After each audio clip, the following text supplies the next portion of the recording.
Que Dios les bendiga, mis amados hermanos en Cristo y mis amigos que ya son parte de tu canal cristiano, reflexionesdelpastor.com.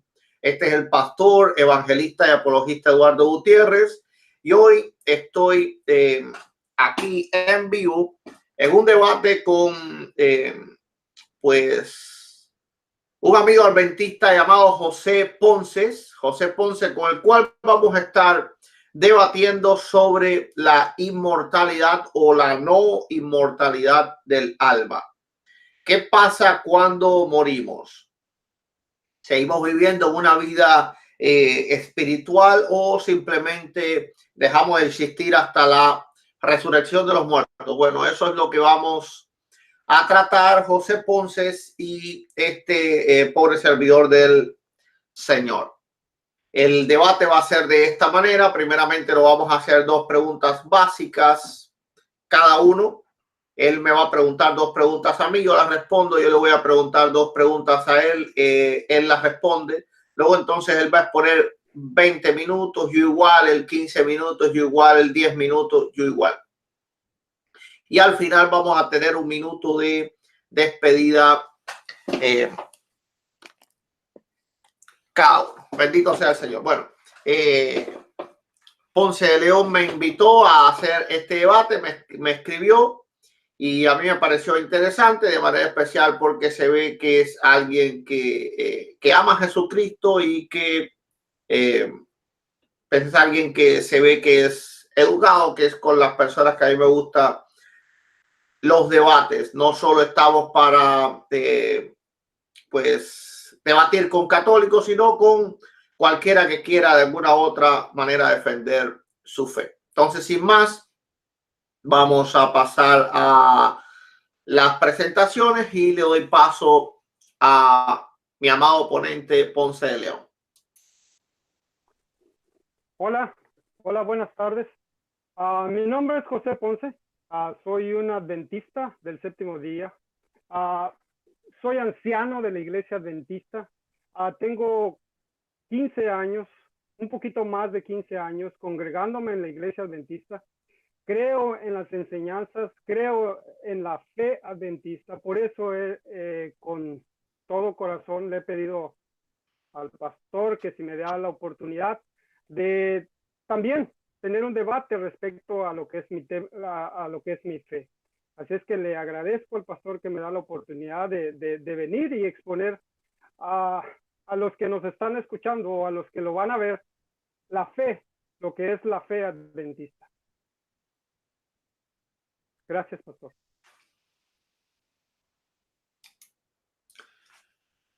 Bueno, para presentarme, para el que no me conozca, soy el pastor, evangelista y apologista cristiano evangélico Eduardo Gutiérrez. Pueden encontrar mis libros, mis publicaciones, mi aplicación para teléfonos móviles, tabletas, computadoras, tanto para iPhone como para Android, en mi página de internet que está saliendo aquí abajo. No sé por qué me escriben.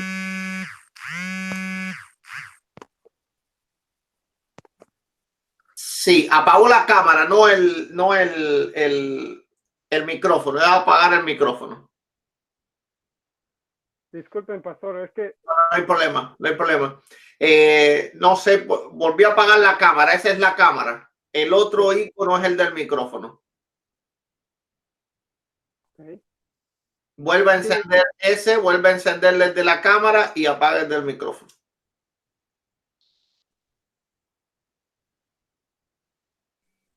Sí. Aún tiene el micrófono encendido y la cámara apagada. Lo siento. No hay problema, no hay problema. No me veo y estoy salido porque... No, no está salido, está en línea, simplemente tiene la cámara apagada. Necesita tocar con el dedo la pantalla y va a haber un icono que es una cámara. Le toca a ese icono para que se encienda su cámara. Estoy intentando la cámara, ok.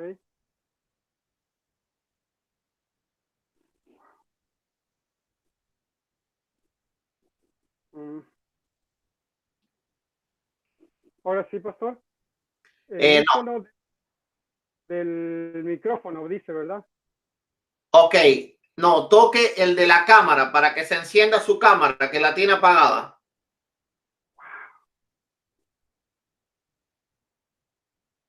No A ver, sé. cuando toca el dedo, ¿qué ve arriba?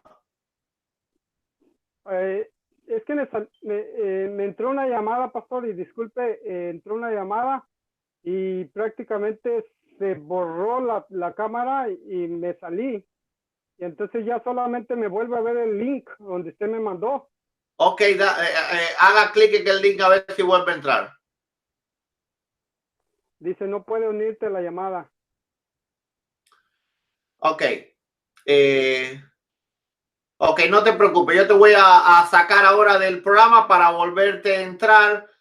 A ver, apaga Google Hangout y vuelve a encender Google Hangout y vuelve a darle al enlace. Ok. Déjenme regreso.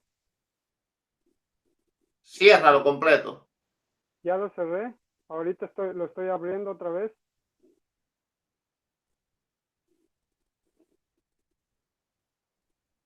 No pudiste unirte a la llamada. Ok, no te preocupes que lo vamos a hacer. Le pongo la cámara y me veo yo, pero usted no me está mirando. No, yo no te veo. Exacto. Ok, a ver, yo te voy a sacar desde aquí. Entonces, abre Google Hangout, que yo te voy a enviar otra invitación. No va a ser un enlace, va a ser una invitación y tú aceptas esa invitación. Ok, pastor.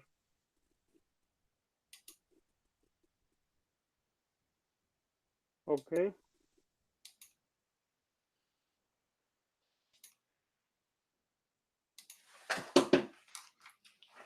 Bueno, aquí tuvo problemas el amigo adventista, pero ahora yo lo vuelvo a invitar.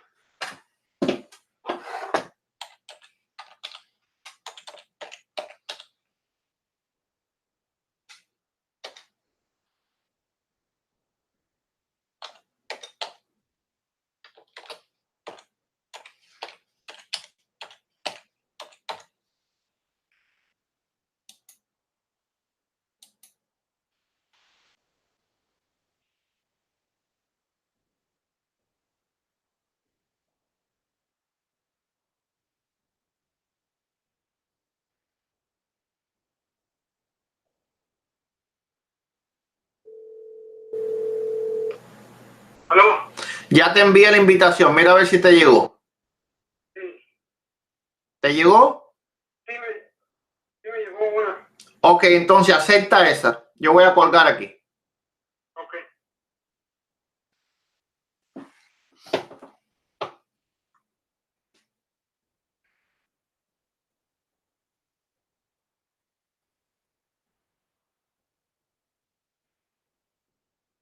Ok, ya lo tenemos aquí otra vez. Bueno, perfecto. Ahora, a ver, intenta apagar el micrófono. No apagues la cámara, apaga el micrófono solamente.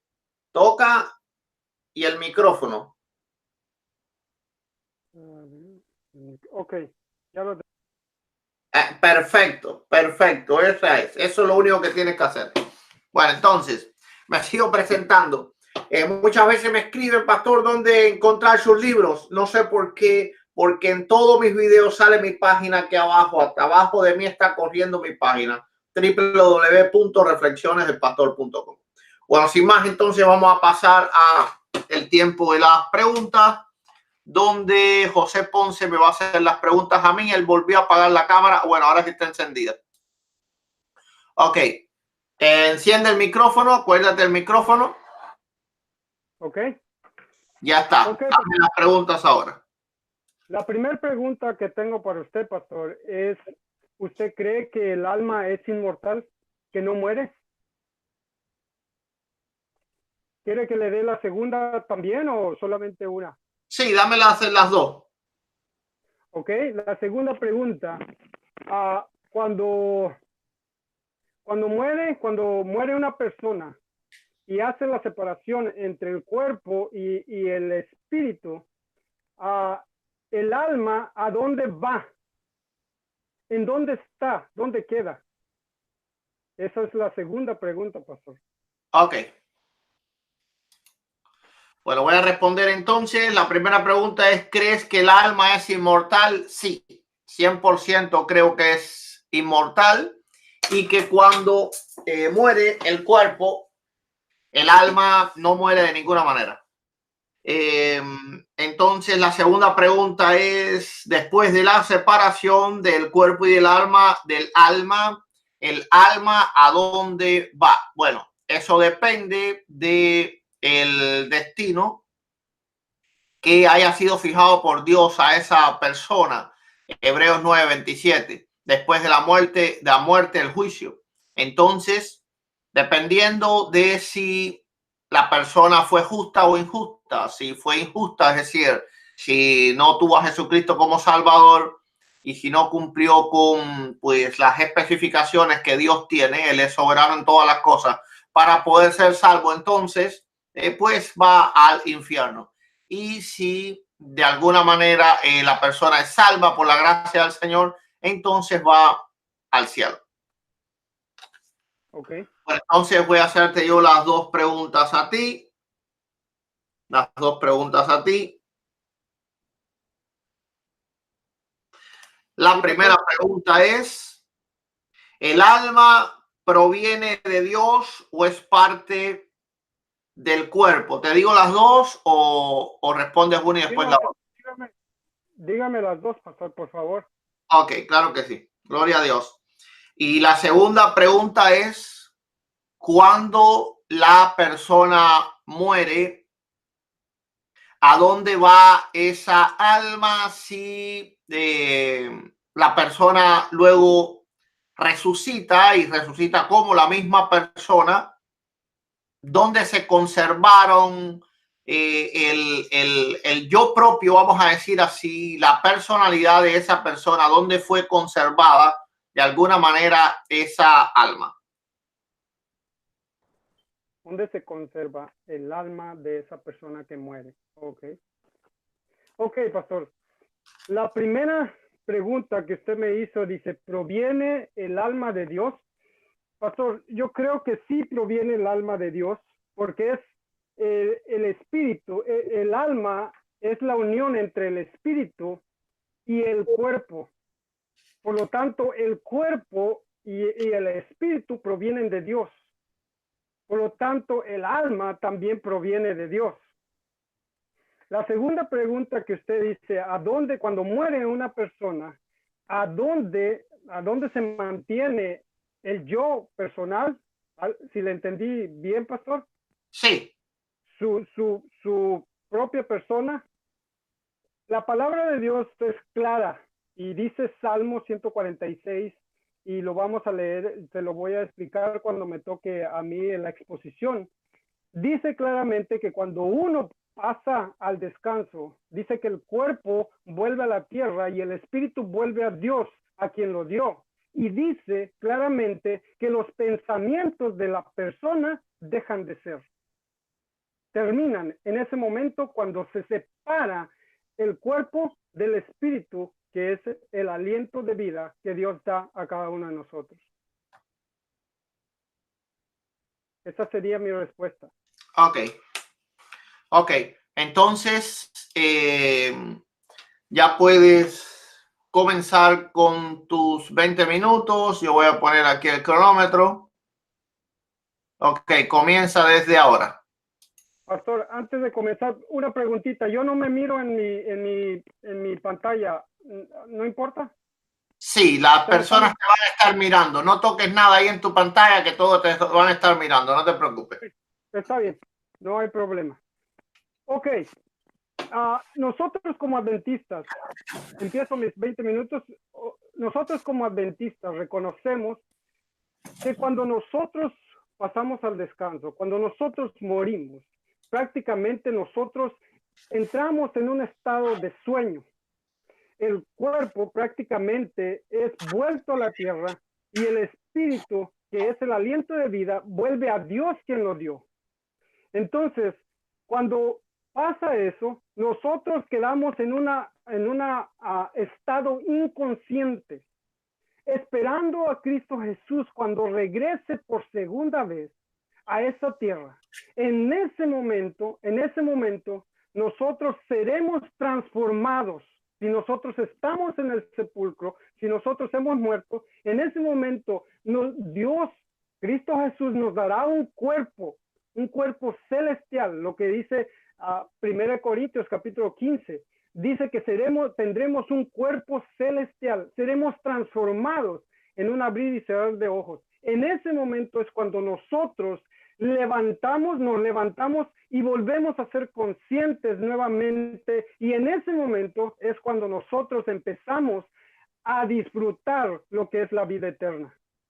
Eso es lo que les voy a tratar de explicar a través de la palabra de Dios en varios versículos que tengo y que les voy a demostrar a cada uno de ellos. Job, capítulo 14, versículo 10 y versículo 14, dice: el hombre morirá y será cortado. Perecerá el hombre, ¿y dónde estará él? Si el hombre muriere, ¿volverá a vivir? Estas son las dos preguntas muy importantes que prácticamente muchos de los seres humanos se han preguntado. Cuando nosotros morimos, ¿volveremos a vivir? ¿O dónde estaremos cuando nosotros pasamos al descanso? Esas preguntas Job, cientos de años atrás, ya se había hecho. Pero hermanos, la palabra de Dios es clara, directo de lo que sucede cuando nosotros morimos. Y por eso, en este momento que yo estoy exponiendo, voy a tratar de explicarles. Ojalá que el Señor me dé la sabiduría, el entendimiento, para hacerlo de una manera sencilla y clara, para que cada uno de los que están mirando puedan entender lo que yo estoy tratando de expresarle a cada uno de ustedes. Para entender qué es la vida, nosotros primeramente tenemos que entender qué es la muerte. Y Génesis capítulo 2, versículo 7, exactamente nos dice qué es la vida. Dice así, Génesis capítulo 2 y versículo 7, en la Reina Valera 1960 dice: entonces Jehová, Dios, formó al hombre del polvo de la tierra, sopló en su nariz aliento de vida, y fue el hombre un ser viviente.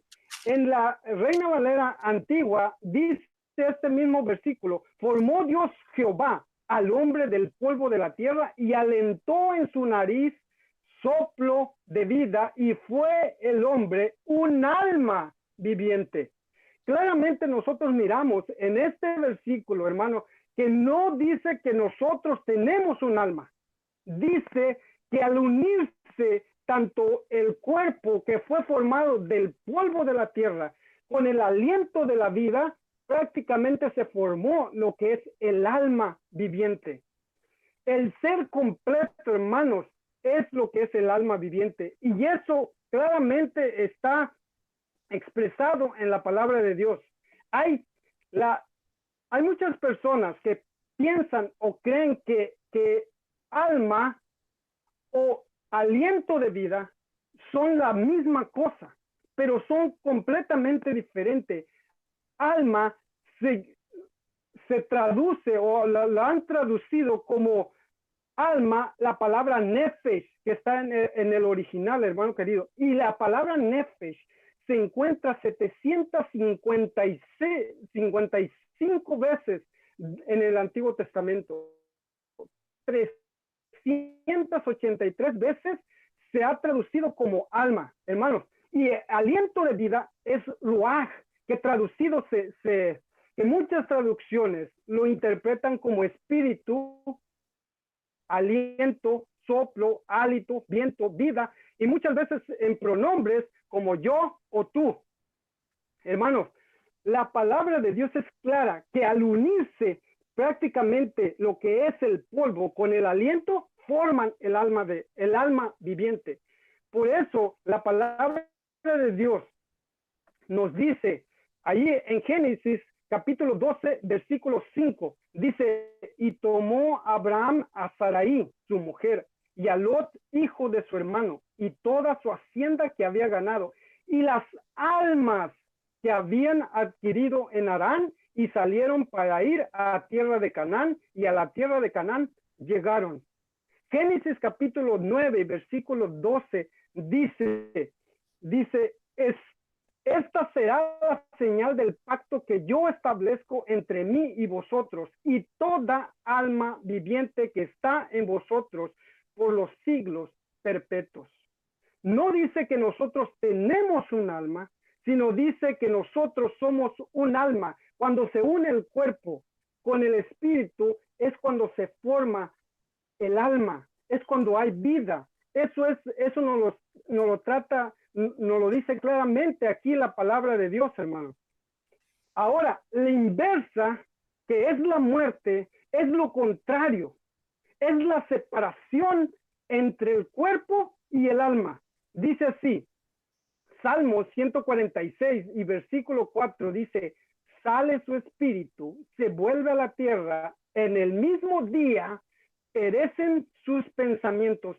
Sale su espíritu, vuelve a la tierra, y el mismo día dice, sale su espíritu, se vuelve a la tierra, en el mismo día perecen los pensamientos.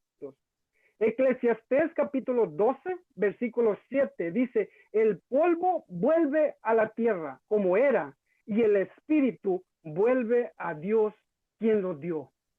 Claramente nos dice que la separación entre el cuerpo y el espíritu, el aliento de vida que Dios da para que nosotros podamos vivir, es lo que es la muerte. Hermanos, no podemos, yo no he podido encontrar en la palabra de Dios donde me muestre de que el espíritu pueda estar separado del cuerpo, o que el alma pueda estar separada del cuerpo material. No he encontrado un versículo hasta ahorita, pero espero que el pastor me pueda dar algunos versículos donde pueda demostrar de que el alma, cuando la persona muere, ella sigue viviendo fuera del cuerpo. Porque, hermanos, dice Eclesiastés capítulo 9, versículo 2 y versículo 3, todo acontece de la misma manera a todos, un mismo suceso ocurre al justo y al impío, al bueno, al impío y al no limpio, al que sacrifica y al que no sacrifica, como al bueno, así al que peca, al que jura, como al que teme el juramento. Este mal hay entre todo lo que se hace debajo del sol, que un mismo suceso acontece a todos, y también que el corazón de los hijos de los hombres está lleno de mal y de insensatez en su corazón durante su vida, y después de esto se van a los muertos. El versículo 10 dice, todo lo que viniere a la mano para hacer, hazlo según tus fuerzas, porque en el Seol, que es donde van los muertos, tanto los buenos como los malos, hermanos, ahí van los muertos. A donde vas no hay obra, ni trabajo, ni ciencia, ni sabiduría. Buenos y malos van al Seol. Hermano, entonces, si tú me estás escuchando, ¿dónde prácticamente se va el alma? Mire, la palabra de Dios dice claramente que la muerte es un sueño. Pero antes quiero explicarte, darte una ilustración para que entiendas lo que yo te estoy tratando de decir. Mire, el cuerpo, la muerte es como una lámpara de luz. La corriente que llega a esa lámpara, a ese foco, prácticamente es el espíritu. La lámpara viene siendo el cuerpo. La luz que resplandece y alumbra el lugar es el alma. Cuando tú automáticamente quitas la corriente de ese foco, esa luz desaparece, queda desaparecida. No se va a ningún lugar. Exactamente ocurre con el alma, hermanos queridos. Cuando nosotros cuando moremos y el cuerpo se separa del espíritu, el alma queda en el olvido. La muerte es un sueño, estás en un estado inconsciente, dice Job capítulo 13, 3 versículo 13, pero ahora estaría yo muerto y reposaría. dormiría y entonces tendría descanso. Mismo Cristo Jesús, hermano, le llamó a la muerte un sueño. Dice, nuestro amigo, dice, dicho esto les dijo, en el libro de San Juan, capítulo 11, versículo 11, dice, dicho esto les dijo después, nuestro amigo Lázaro duerme, mas voy a despertarle. Dijeron entonces sus discípulos, Señor, si duerme, sanará. Pero Jesús decía esto de la muerte de Lázaro, y ellos pensaron que hablaba de reposar del sueño. Entonces Jesús les dijo claramente, Lázaro ha muerto, y me alegro por vosotros de no haber estado allí para que creáis, mas vamos a él.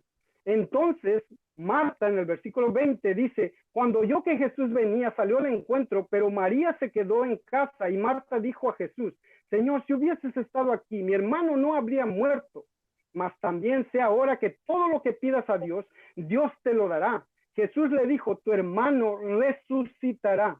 Marta le dijo, yo sé que resucitará en la resurrección, en el día postero. Marta entendía claramente lo que es el tema de la muerte, hermano querido, porque ella creía que los muertos van a resucitar. ¿Cuándo? En la resurrección, cuando Cristo Jesús venga por segunda vez. Marta no creía que cuando moría iban al cielo, o cuando si era bueno iba al cielo a disfrutar de la gloria, o si era malo iba al infierno. Marta no creía eso. Le dijo, yo sé que va a resucitar. ¿Cuándo? En el día postero. Yo soy la resurrección, volvió a decir Jesús, y la vida. El que crea en mí, aunque esté muerto, vivirá. Y todo aquel que vive y cree en mí no morirá eternamente. ¿Crees esto? Miren, hermanos, aquí claramente Cristo Jesús le dijo a Marta, el que cree en mí, aunque esté muerto, vivirá. Lo puso en presente, lo puso en el futuro, no en el presente. Prácticamente le dijo, vivirá. Entonces, es claramente que cuando uno muere, no va ni al cielo, ni a la gloria, ni al infierno, ni al purgatorio, como creen nuestros hermanos católicos. Dice, cuando Jesús fue a la sepultura de Lázaro, hermanos, dice que clamó a gran voz, Lázaro, ven fuera. Y el que había muerto salió atado las manos a los pies con vendas y el rostro envuelto en su sudario. Jesús le dijo, desatarlo y dejarlo ir. Hermanos, cuando Jesús mandó que saliera Lázaro de la tumba, no le dijo, Lázaro, baja del cielo. Tampoco le dijo, Lázaro, sube del infierno. Tampoco le dijo, ven, sal del purgatorio. En ningún momento le dijo, sino le dijo, sal. ¿Por qué? Porque Lázaro estaba dormido. Cuando hubo esa separación entre el espíritu y el cuerpo, prácticamente su estado quedó en un sueño, y prácticamente cuando Jesús hizo el milagro de levantarlo, hizo la unión nuevamente y volvió a levantarse Lázaro. Pero en ningún momento le dijo, Lázaro, baja del cielo. Tesalonicenses, el apóstol Pablo claramente nos dice que es un sueño, porque dice, hermanos, en Tesalonicenses capítulo 4 y versículo 13 y versículo 14, dice, tampoco queremos, hermanos, que ignoréis acerca de los que duermen, para que no os entristezcáis como los otros que no tienen esperanza. Porque si creemos que Jesús murió y resucitó, así también traerá Dios con Jesús a los que durmieron en él. Es un sueño, y como es un sueño, hermano, nuestro estado es un estado inconsciente. No tenemos emociones, no tenemos sentimientos. Mira lo que dice Eclesiastés capítulo 9 y versículo 4 al 6. Aunque hay esperanza para todo aquel que está entre los vivos, porque mejor es perro vivo que león muerto. Porque los que viven saben que han de morir, pero los muertos nada saben, ni tienen más paga, porque su memoria es puesta en el olvido. También su amor, su odio, su envidia fenecieron ya, y nunca más tendrán parte en todo lo que se haga debajo del sol. Hermano, tampoco su amor. Dice que su memoria, ¿qué? Es puesta en el olvido. Nosotros dejamos de pensar en ese momento cuando hay esa separación. Claramente lo leímos en el Salmo 146, versículo 4. Dice, sus pensamientos dejan de ¿qué? Dejan de perecer. En ese mismo día, dice el Salmo 146, 4, en ese mismo día perecen sus pensamientos. Hermano, cuando nosotros nos morimos, cuando pasamos al descanso, dice que no hay memoria ni se alaba a Dios, porque en la muerte no hay memoria de ti. En el Seol, ¿quién te alabará? ¿Quién alabará?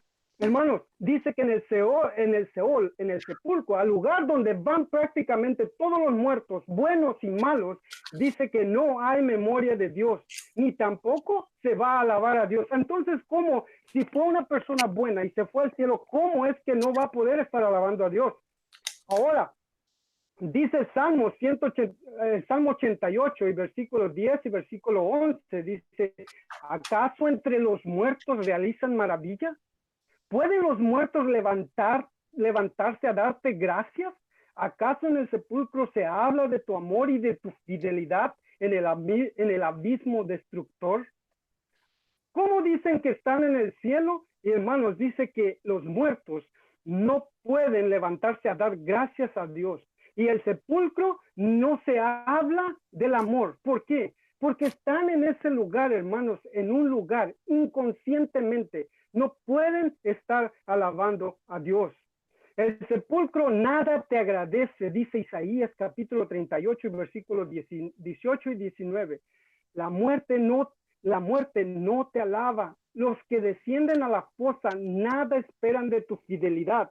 Los que viven, y solo los que viven, son los que te alaban. Como yo te alabo todo padre hablará a sus hijos acerca de tu fidelidad. Dice claramente que los muertos no alaban a Dios, que los vivos son los que alaban. Tú y yo somos los que ahorita podemos alabar y glorificar el nombre de nuestro Dios. Pero los muertos, hermanos, no pueden estar alabando a Dios. Y si no están alabando a Dios, si fueron buenos, si no pueden estar alabando a Dios, ¿qué estarán haciendo en el cielo? Si los 24 ancianos, si los 4 seres vivientes en Apocalipsis capítulo 4 y todos los ángeles dice que alaban día y noche, santo, santo y santo a Dios Todopoderoso, hermanos. Entonces, si los santos que fueron buenos están en el cielo, prácticamente no están alabando a Dios, porque claramente la palabra de Dios nos dice que los muertos no pueden alabar a Dios, no están conscientes, el muerto nada sabe, su memoria es puesta en el olvido. Salmo 115, 17 y 18, los muertos no alaban al Señor, ninguno de los que bajan al silencio, somos nosotros los que alabamos al Señor, desde ahora y para siempre. Dice, los muertos no pueden ir al cielo. Lo dice claramente la palabra de Dios. Hechos capítulo 2, versículo 29, dice, hermanos, permítanme hablarle. Está hablando Pedro acerca de David en estos versículos. Hermanos, permítanme hablarles con franqueza acerca del patriarca David, que murió y fue sepultado, y cuyo sepulcro está entre nosotros hasta el día de hoy. David, escuchen lo que dice el versículo 34. 30 segundos te quedan. Okay, termino con esto. David no subió al cielo y sin embargo declaró, dijo al Señor, a mi Señor, siéntate a mi derecha hasta que ponga a tus enemigos por estrado de tus pies. David dice aquí claramente que no subió al cielo. Entonces, si el alma sube, entonces, ¿qué estamos haciendo? Pastor, su tiempo. Ok. ¿Ya quité el micrófono? No está quitado. Permítame. Ahora sí. Ok, voy a resetear el tiempo.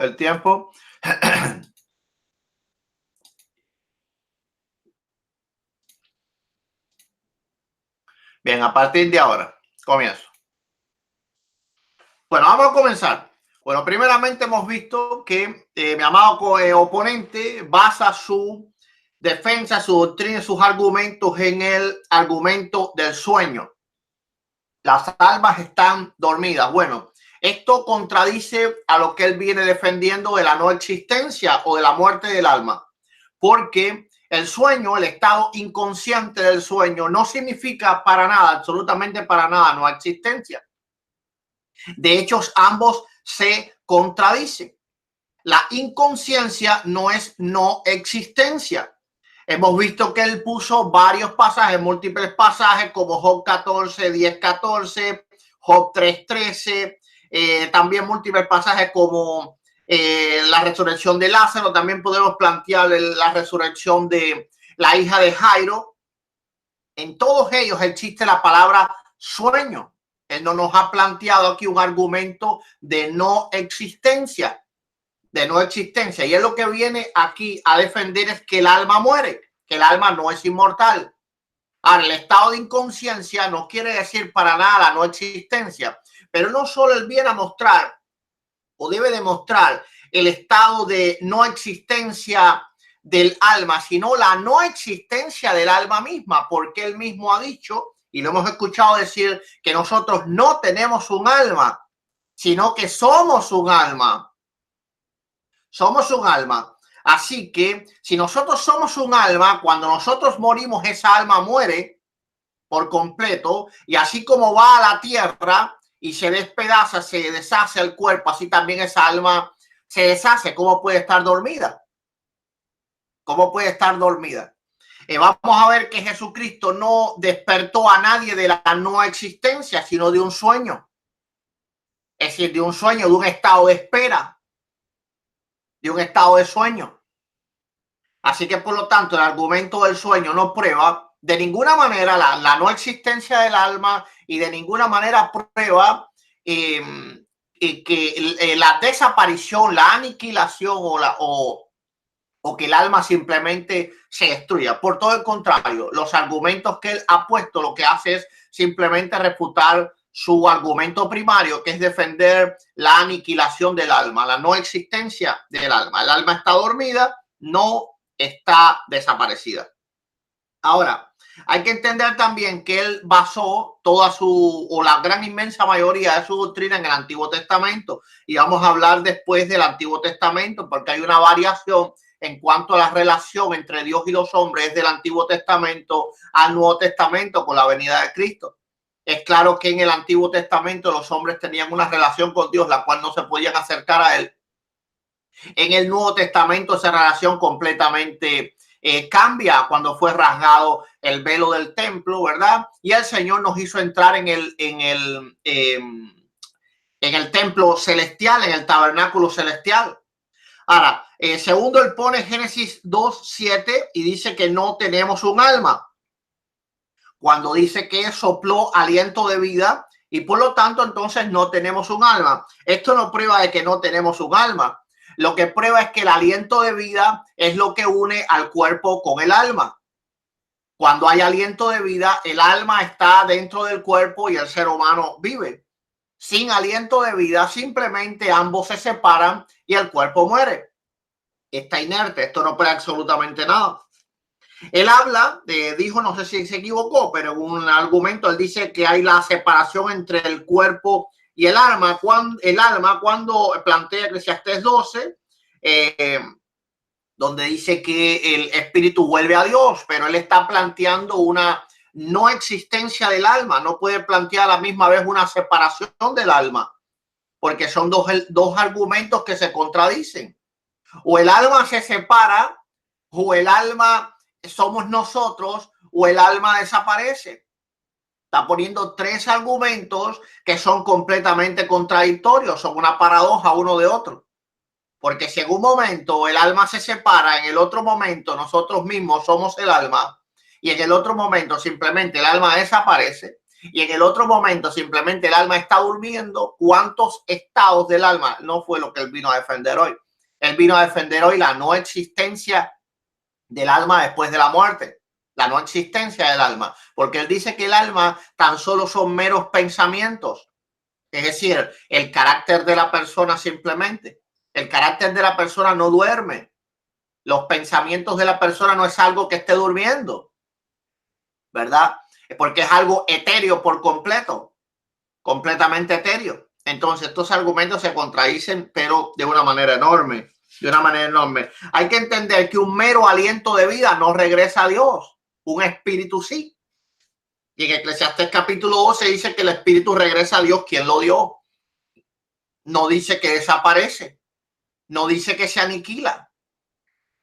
Ahora, si fuera un mero aliento de vida, simplemente, eso no tiene por qué regresar a Dios, puesto que Dios está en todas partes. Ahora, si es un espíritu el cual va a ser preservado, ¿verdad? Entonces sí debe de regresar a Dios. Sí debe de regresar a Dios.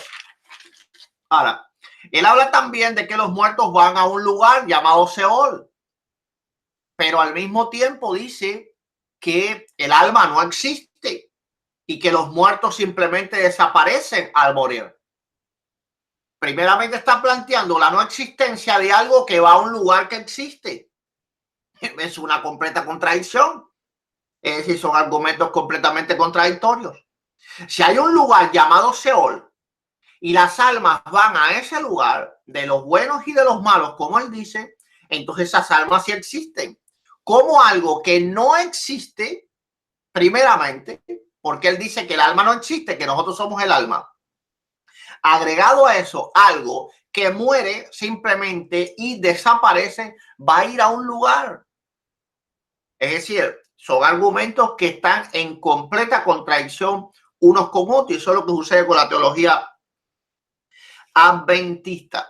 Él también sacó o puso Eclesiastés capítulo 4, Eclesiastés capítulo 4, capítulo 9, perdón, del 9 al 6. A ver, capítulo 9 del 4 al 6, perdón. Y dice, aún hay esperanza para todo aquel que está entre los vivos, porque es mejor perro vivo que león muerto. Porque los que viven saben que han de morir, pero los muertos nada saben ni tienen más paga, porque su memoria es puesta en el olvido. También su amor y su odio y su envidia fenecieron ya, y nunca más tendrán parte de lo que se han debajo del sol. Él está obviando, y pienso que aquí desconoce el contexto del libro de Eclesiastés. Y Eclesiastés es un libro para la sabiduría terrenal, es decir, la sabiduría no terrenal porque venga de la tierra, sino de la vida como tal terrenal. Eclesiastés es un libro, al igual que Proverbios, que enseña al ser humano a vivir en esta tierra. Por lo tanto, está hablando de las cosas terrenales. Eso lo vemos claramente que dice en el verso 6, también su odio, su amor y su odio y su envidia fenecieron ya, y nunca más tendrán parte en todo lo que se hace debajo del sol. Ahora, el verso 7 nos trae una clave. Anda y come tu pan con gozo y bebe tu vino con alegre corazón, porque tus obras ya son agradables a Dios. Es decir, está hablando en alguna manera Eclesiastés de que es mejor la vida terrenal que la resurrección de los muertos. No, aquí no está hablando de algo escatológico. Aquí está hablando diciendo, disfruta la vida, vívela con sabiduría, porque cuando mueras, ya no vas a poder hacer más nada en esta vida. Hay que entender que la esperanza, ¿verdad?, que los hombres en el Antiguo Testamento tenían, a pesar de que ellos creían en la resurrección de los muertos, era diferente por cuanto su relación con Dios era diferente. Pero aquí el contexto de lo que está hablando el libro de Eclesiastés completo en su totalidad es un libro que nos enseña a vivir en esta vida. Así que aquí no está hablando de nada escatológico. Amén. Ok, todo lo que él se basó fue en la teología del Antiguo Testamento. Y hay que entender que la teología del Antiguo Testamento puede poner en contradicción por completo a la teología paulina, y no en contradicción porque una se contradiga a la otra, sino que son dos pactos completamente diferentes. Vamos a estudiar hoy, gloria sea al Señor, qué fue lo que dijo Pablo sobre todos estos asuntos. También planteó que David no subió al cielo. Bueno, es claro que eso era una profecía mesiánica. Vamos a ver algunos argumentos en contra de que exponen los adventistas en contra de que no existe el alma después de la muerte. Primeramente era que el pueblo de Israel no creía en un alma inmortal, lo cual es completamente falso. Primeramente hay que comprender que la teología judía se basaba en el cumplimiento de la ley y no es cuestiones de órdenes escatológicos. Por ejemplo, en Israel la idea de la resurrección de los muertos tampoco todavía era clara, y eso lo vimos en la venida de Jesucristo. Teníamos los saduceos, que de hecho era la secta dominante de manera teológica, vamos a decir así, o religiosa, porque era la secta que reunía a los sacerdotes, y vamos a ver que ellos no pensaban, no creían en la resurrección de los muertos. Por lo tanto, la revelación que Dios le había dado al pueblo de Israel en el Antiguo Testamento de manera escatológica todavía era muy pobre. Era basado más bien en el cumplimiento de la ley, porque ya la fe nos lleva a una dimensión muchísimo más grande, muchísimo más alta delante de Dios. Pero aún así, ellos sí creían en el alma. Por ejemplo, el Midrash dice: ignorará el cuerpo y censurará el alma cuando ésta le ruega, amo del universo, ambos pecamos a la vez. ¿Por qué ignorar el cuerpo y censurarme? Él responderá: el cuerpo viene de abajo, donde la gente peca, pero tú vienes de arriba, donde no hay pecados. Por lo tanto, ignora el cuerpo y te acuso a ti. Eso está en Levítico Rabá 4:51, el Midrash judío. Los judíos sí creen en un alma. El Talmud dice: los gusanos son tan dolorosos para el muerto como las agujas para las carnes de los vivos. Hay que entender que los judíos creían que durante los 12 meses siguientes a la muerte, el muerto, es decir, el alma del muerto, sentía todo lo que le estaba pasando a su cuerpo, inclusive cómo los gusanos se lo comían. Cuando esto lo vemos y lo concordamos al pasaje que dijo el Señor Jesús, porque el gusano no se muere y el fuego no se apaga, vamos a ver que esta idea teológica del sufrimiento del alma por el cuerpo era inclusive desde el tiempo de Jesucristo, porque Jesucristo refiere: hey, ustedes creen, ¿verdad?, que durante 12 meses en el estado que está ahora, ¿verdad?, el cuerpo, los gusanos se comen el cuerpo y eso duele. Bueno, esperen a que llegue el juicio final cuando sean echados al infierno, porque en ese momento ya no serán 12 meses como creían los judíos. En ese momento ese gusano nunca se va a morir, Entonces, si ponemos en coordinación lo que dice el Talmud, ¿verdad?, que el Talmud proviene de la época de Jeremías, y lo que dice, lo que dijo Jesús en las Escrituras en el Nuevo Testamento, vemos bien claro que esa idea de que el alma padecía lo que sufría el cuerpo en su putrefacción era algo bien creído por los judíos. Por lo tanto, es falso que los judíos no creyeran en un alma. También está el caso de Nefesh, que dicen que, bueno, que esto significa el carácter de la persona y también los animales, pero también tenían el Neshama, y el Neshama era algo que provenía de Dios. Por ejemplo, Job 27:3 dice que todo el tiempo que mi alma Neshama esté en mí y haya hálito de Dios, Ruá, en mis narices. En este caso no se usa Nefesh, se usa Neshama. Los judíos sí creían en un alma. Por otro lado, la Torá manda a no comer animales hasta que estén completamente desangrados. Esto sin duda era una simbología de la composición espiritual de la vida, la cual consta de una fuerza vital ajena al cuerpo. El animal se dejaba desangrar no por la sangre, sino por la vida, es decir, por el nefesh. Levítico 7:26. Luego los judíos en sus tradiciones, bueno, confeccionaron comida kosher, que la salaban y la cocinaban para sacarle toda la sangre. Pero hay que entender que el propósito de Dios era que la vida abandonara al animal. Si la vida no es algo espiritual y solo reacciones químicas, como piensan los ateos y también los adventistas, entonces no tendría sentido este mandamiento. Levítico 17:14 dice: porque la vida de toda carne es su sangre, por tanto he dicho a los hijos de Israel: no comerás la sangre de ninguna carne, porque la vida de toda carne es su sangre, cualquiera que la come será cortado. Si entendemos que es posible matar a un animal, es decir, quitarle la vida sin desangrarlo, entonces estamos comprendiendo que Dios estaba enseñando a su pueblo a sentir respeto por lo que es la vida, por lo que es el ser espiritual. que hace vivir no solo a los animales, también a las personas. También a las personas. Por supuesto, hay una diferencia entre animales y personas, pero aquí el Señor estaba dando pues un medio simbólico para entender esta diferencia. Recordemos que en aquellos tiempos inclusive habían sociedades caníbales. Ezequiel 18:20 dice que el alma que pecare, esta morirá. Los adventistas dicen, bueno, esto es pruebas de que el alma peca. No, esto no es de ninguna manera así, porque vemos, ¿verdad?, que que se está hablando de la vida y no de la eliminación del alma de los impíos o la preservación del alma de los justos.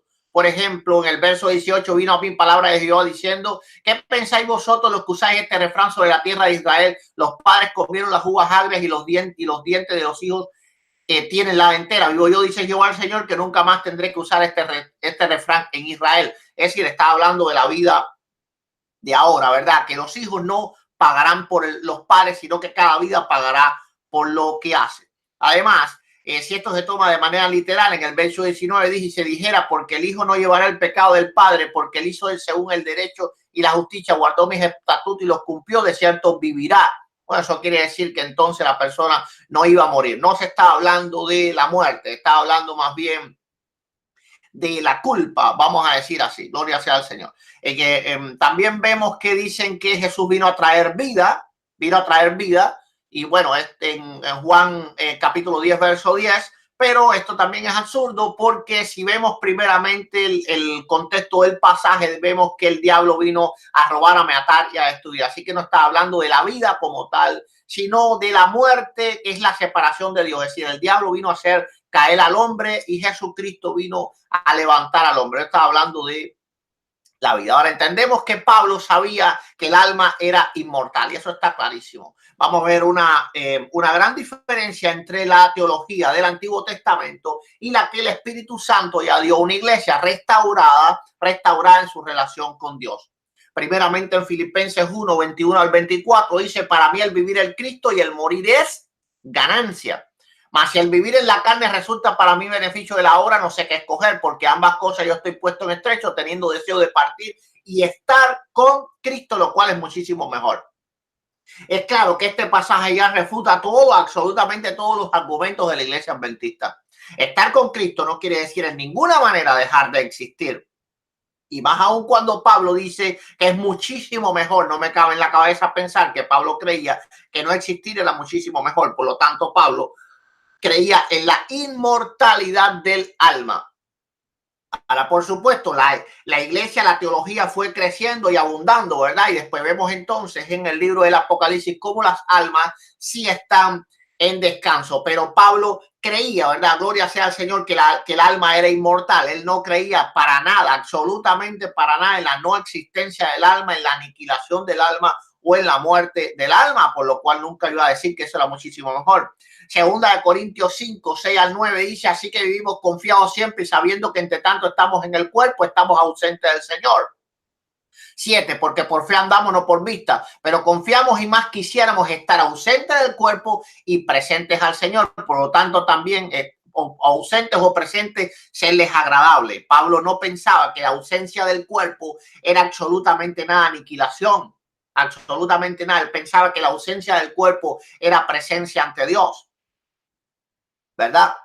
Bueno, en Daniel, el capítulo 12, verso 2 dice: muchos de los que duermen en el polvo de la tierra serán despertados, unos para vida y otros para vergüenza y confusión perpetua.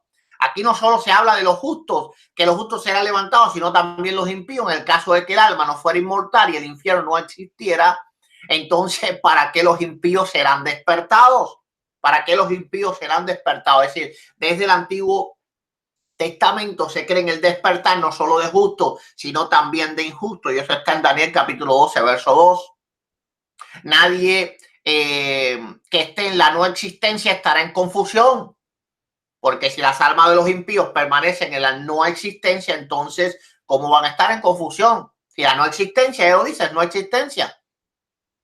Ahora, en Mateo capítulo 25, verso 46 dice: irán estos al castigo eterno y los justos a la vida eterna.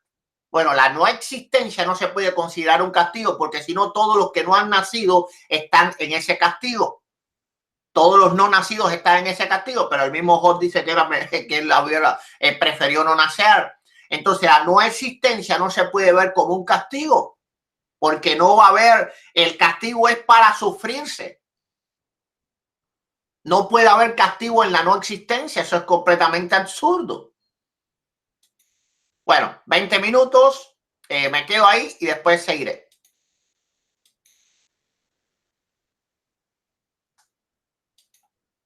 Me toca a mí, ¿verdad, pastor? Sí, 15 minutos ahora, déjame resetear el tiempo. Ok, ya. Ok. Empiezo. Pastor, en ningún momento yo dije que no existía el alma, que cuando moría uno dejaba de existir el alma o que se desaparecía. Prácticamente yo dije que queda en el olvido.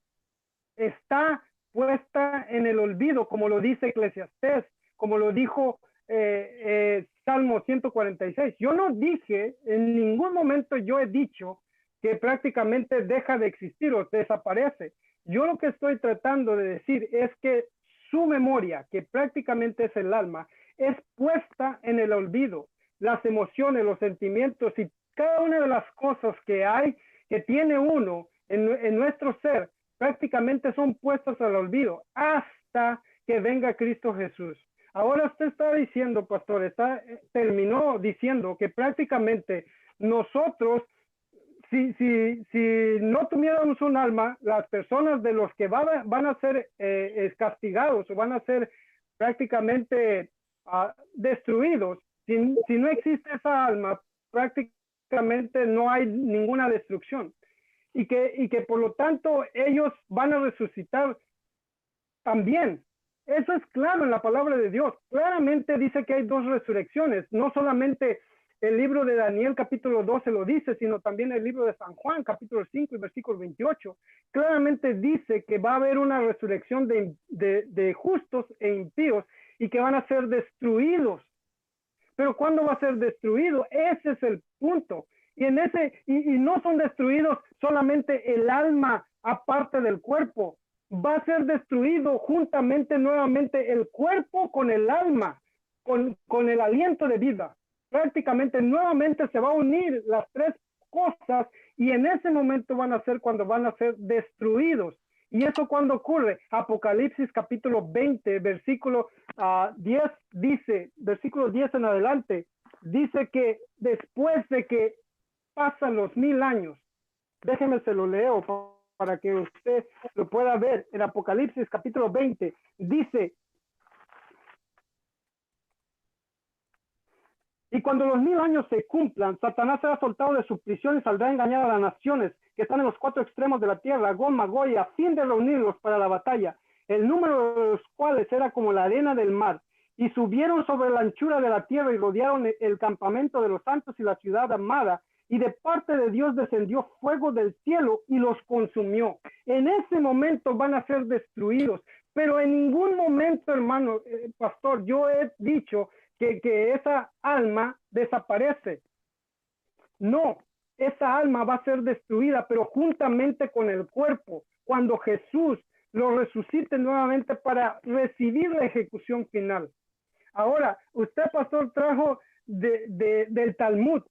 Pastor, el pueblo de Israel estaba tan metido las ideas griegas que prácticamente esto de la inmortalidad del alma estaba dentro incluso de los fariseos. Por eso es que Jesús les vino a explicar en muchos lugares y Pablo también les enseñaba claramente acerca de lo que es el tema de la muerte. Y también, pastor, cuando él les muestra la parábola del rico y Lázaro, les está enseñando prácticamente que no existe un infierno, ni una alma que está siendo torturada. Ahí es donde nosotros, yo no vine prácticamente, yo no estoy defendiendo de que el alma desaparece cuando muere. Yo estoy diciendo claramente, y la palabra de Dios lo dice porque se lo leí en Salmos, en Eclesiastés. Usted dice que Eclesiastés era para algo terrenal, que esos textos de los que estamos hablando prácticamente estaba hablando algo terrenal. pastor, está hablando exactamente acerca de lo que pasa cuando uno muere. Dice, el muerto nada sabe. Su memoria es puesta en el olvido. Su amor, su odio, perecieron ya. O sea, los sentimientos prácticamente están en donde, puestos en el olvido. Prácticamente no hay ningún sentimiento cuando tú mueres. Esos sentimientos vuelven a nacer cuando Cristo Jesús vuelva por segunda vez y vuelva a darnos un cuerpo nuevo. En ese momento es cuando realmente. Ahora, pastor, mire lo que la palabra de Dios dice en el Nuevo Testamento. Usted dice que yo hablo acerca del Viejo Testamento. El Nuevo Testamento también habla acerca de esto. Hebreos capítulo 11, versículo 9 dice, cuando nosotros hablamos de Hebreos, nosotros vemos la lista grande de grandes héroes, grandes personas que fueron grandes en el tema de la fe. Y Pablo está poniendo aquí, por la fe se radicó como extranjero en la tierra prometida y habitó en tiendas de campaña con Isaac y Jacob, herederos también de la misma promesa, porque esperaban de los cimientos sólidos, de la cual Dios es arquitecto y constructor. Dice, está hablando acerca de Abraham, habitó en tiendas de campañas. Dice, porque esperaba la ciudad de cimientos sólidos, de la cual Dios es arquitecto y constructor. Todos ellos vivieron por la fe y murieron sin haber recibido las cosas prometidas. Si están en el cielo, pastor, ¿cuáles eran las promesas que Dios le estaba diciendo? Dice, prometidas, más bien las reconocieron a lo lejos y confesaron que eran extranjeros y peregrinos en la tierra. Al expresarse así claramente, dieron a entender que andaban en busca de una patria. Si hubieran estado pensando en aquella patria de donde habían emigrado, habrían tenido oportunidad de regresar a ellas. Antes bien, anhelaban una patria mejor. ¿Cuál? Es decir, la celestial. Por tanto, Dios no se avergonzó de llamarse su Dios y les preparó una ciudad. Y todos estos, en el versículo 39, todos estos, aunque alcanzaron buen testimonio mediante la fe, no recibieron lo prometido, proveyendo Dios alguna cosa mejor para nosotros, proveyendo Dios alguna cosa mejor para nosotros, para que no fuesen ellos perfeccionados antes que nosotros. Ellos no recibieron, todos los héroes de la fe, todas esas personas grandes, dice que estaban anhelando y buscaban la promesa de una patria celestial, pero ninguno de ellos dice prácticamente que recibieron esa promesa, sino al contrario, dice que dieron buen testimonio, pero no lo recibieron. ¿Por qué? Porque Dios esperaba, dice en el último versículo, en el versículo 40, proveyendo Dios alguna cosa mejor para nosotros, para que no fuesen ellos perfeccionados aparte de nosotros. Yo le pregunto, pastor, ¿cuándo es cuando nosotros vamos a ser perfeccionados? ¿Cuando morimos y vamos al cielo? ¿O cuando Cristo Jesús venga por segunda vez? Primera de Corintios capítulo 15 nos dice claramente que en un abrir y cerrar de ojos seremos transformados, que este cuerpo terrenal será convertido en un cuerpo celestial, esto carnal esto mortal se vestirá en inmortalidad. Entonces en ese momento es cuando nosotros somos perfeccionados. Este es el momento claramente cuando Pablo les está diciendo a los hebreos, escuchen, nosotros vamos a ser transformados igual que ellos cuando Cristo Jesús venga. Eso claramente Pablo lo tenía bien entendido. Tampoco, por eso dice en Tesalonicenses capítulo 4 versículo 13, dicen, tampoco hermanos queremos que ignoréis acerca de los que duermen, porque si creemos que Jesús murió, resucitó, así también traerá Dios con Jesús a los que durmieron en él. Por lo cual decimos en esto palabras del Señor, que nosotros que vivimos, que habremos quedado hasta la venida del Señor, no precederemos a los que durmieron, porque el Señor mismo con voz de arcángel, con voz de arcángel y trompeta de Dios descenderá del cielo, y los muertos en Cristo resucitarán primero. Luego nosotros, los que vivimos, los que hayamos quedado, seremos arrebatados juntamente con ellos en las nubes para recibir al Señor en el aire, y así estaremos siempre con el Señor.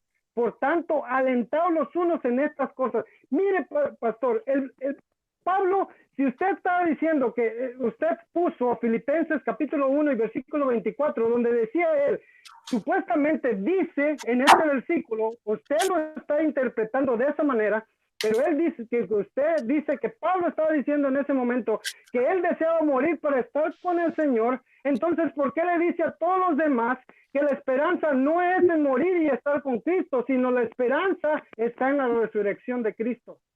¿Por qué no es mejor alentar a todos los cristianos diciendo, ¿de qué te preocupas? Cuando ellos mueren se van a la presencia de Dios.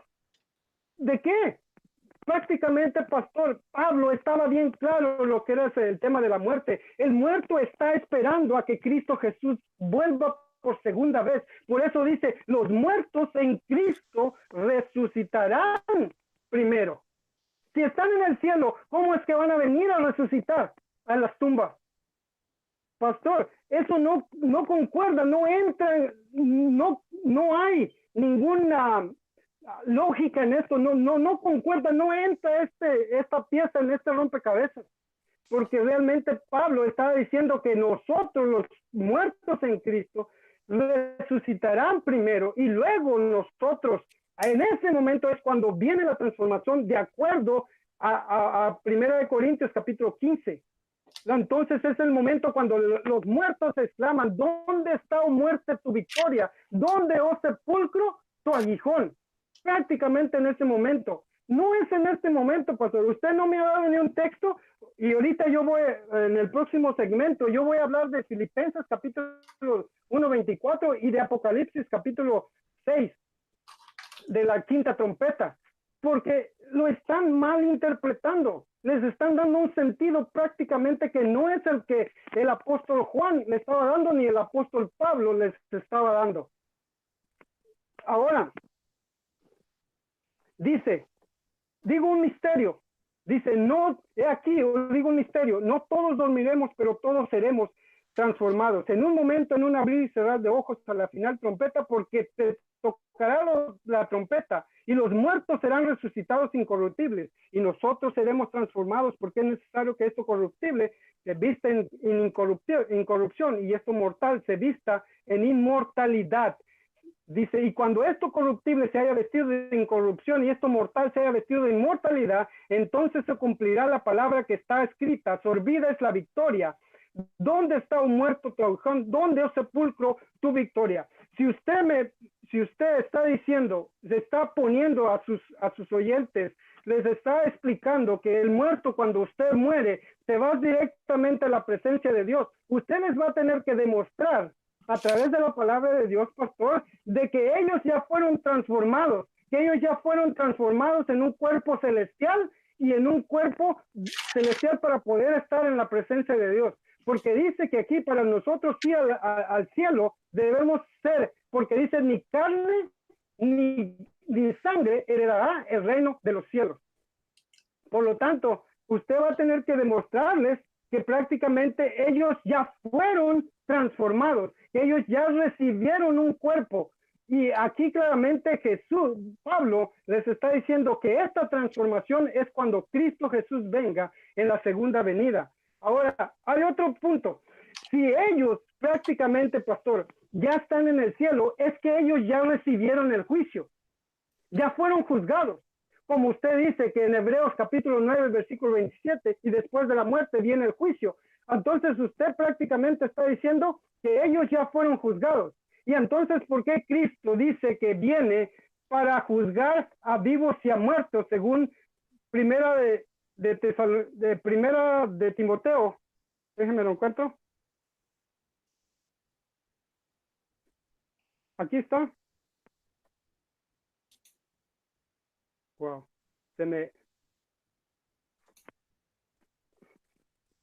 Estoy terminando.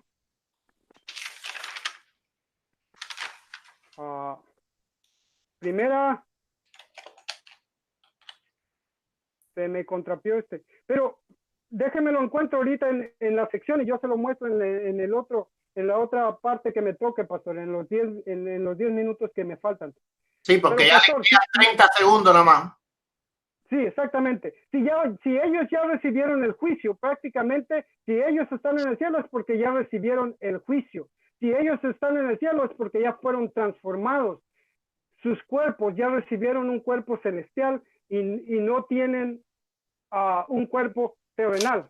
Ahora, es de usted de que usted tiene que mostrar que el alma se puede separar del cuerpo. Si usted no muestra un versículo donde muestre que el alma se puede separar del cuerpo. Tiempo. Ok. Está bien, pastor. Adelante.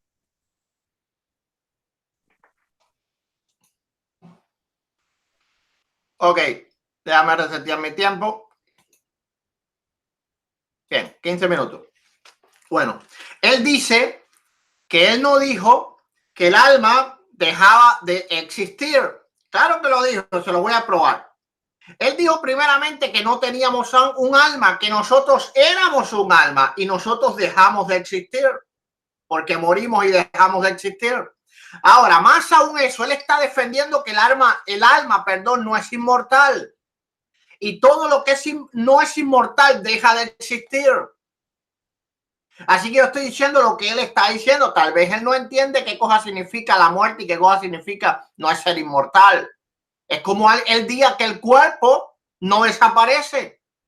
Porque él está diciendo que el alma es parte del cuerpo, porque es lo que une el cuerpo con el espíritu. Y que nosotros, que somos un cuerpo, somos un alma. Entonces él está diciendo que nosotros no desaparecemos cuando morimos.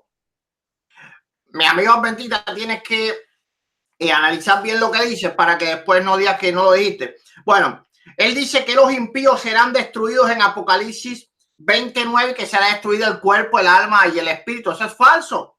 Si seguimos leyendo solamente, a ver, Apocalipsis capítulo 20, si seguimos leyendo más abajo nada más, en el verso 11, dice, y vi un gran trono blanco y el que estaba delante de él y delante del cual huyeron los cielos, la tierra y el cielo, en ningún lugar se encontró. Y vi los muertos, grandes y pequeños, delante de Dios, y los libros fueron abiertos y otro libro fue abierto, el cual es el libro de la vida. Y fueron juzgados los muertos por las cosas que estaban escritas en los libros según sus obras. Y el mar entregó a los muertos que habían en él y el Hades entregaron a los muertos que había en ellos y fueron juzgados cada uno según sus obras. Y la muerte y el Hades fueron lanzados al lago de fuego. Esta es la muerte segunda. Y el que no se haya inscrito en el libro de la vida fue lanzado al lago de fuego. Es decir, los muertos que antes murieron y todos los demás volvieron otra vez para ser juzgados, así que no fueron para nada destruidos, como él dice en el verso 9, ¿verdad? Donde dice, de Dios descendió fuego del cielo y los consumió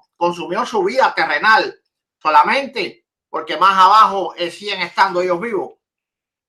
Hebreos capítulo 11, él dice que esto prueba, ¿verdad?, de que los muertos no reciben, vamos a decir, que su recompensa. Y hay que entender que estaba hablando de los muertos del Antiguo Testamento, todavía no había llegado Cristo. Cuando vemos la parábola de rico y Lázaro, vamos a ver que Abraham estaba en el seno de Abraham y el rico estaba en el Hades, estaba en dos lugares diferentes. Así que ellos estaban vivos. Hemos podido decir que es una parábola, pero una parábola simboliza algo.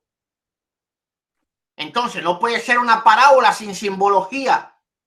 Entonces aquí está hablando de una simbología escatológica de la vida después de la muerte, ¿verdad? Ahora, también, ¿verdad?